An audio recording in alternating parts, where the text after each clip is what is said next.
Hi there everyone, this is Danny Flexen with the latest breaking news from SecondsOut. Some of you will already know this, but promoter Eddie Hearn has today actually found out about 10 minutes ago, maybe a little bit more, tested positive for COVID-19. He tweeted about it just recently to say he's leaving the bubble with immediate effect. That's the bubble for the Sunday night show headlined by Joshua Buatsi against Marco Calic in Milton Keynes at the Marshall Arena. He said, thankfully, all the other tests came back negative, so all the fights will go ahead as planned. I guess the first thing to say is, where have Eddie Hearn, Derry Matthews, and Jazza Dickens all been together in the past week? Because we hadn't seen any positive tests related to the UK shows since the lockdown, I don't think. And then suddenly 3 come along at once, like buses. But yeah, Eddie Hearn's tested positive, so he won't be at the show on Sunday night. I'd like to know, really, what is this? When was the last time, without scheduling conflicts with US shows, that Eddie wasn't at a UK Matchroom show? He's an ever-present, dedicated even at the lower levels of the sport, and the show on Sunday, while really good for hardcore fans and very well matched, isn't a pay-per-view show or a mega event or anything like that. But Hearn likes to be at all these shows, and he'll be gutted that he can't be there.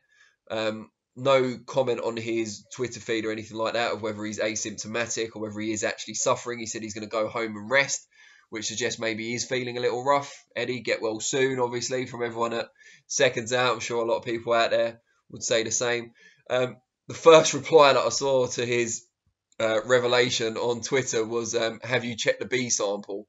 Which, while a bit provocative and not necessarily what Eddie would like to hear right now, I did find pretty funny.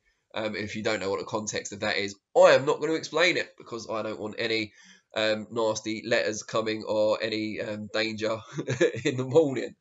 But all joking aside, we hope he gets well soon. It's a good thing that he didn't unwittingly infect any of the fighters that are due to be on Sunday's card.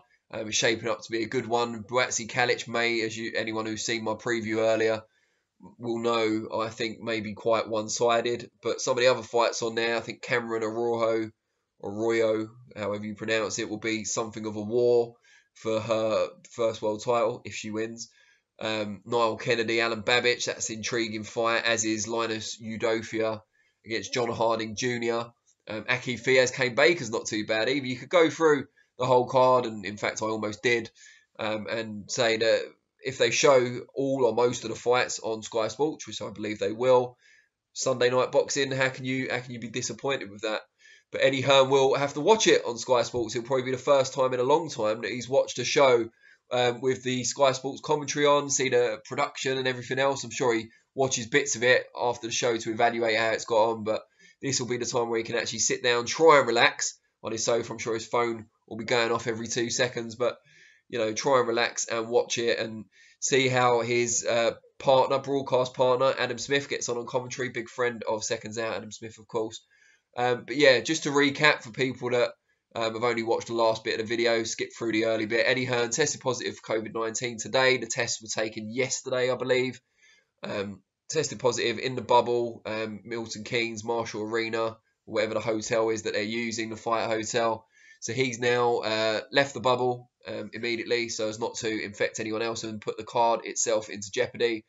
And yeah, it just shows it can happen to anyone. There's a lot of replies on his feed about false positives, not even going to go into that. He seems to have taken it in as good spirits as he can, and we wish him well on the road to recovery. Thanks, and I'll be back next time with some more breaking news, or if not, you'll next see me on Monday for reflections. Cheers.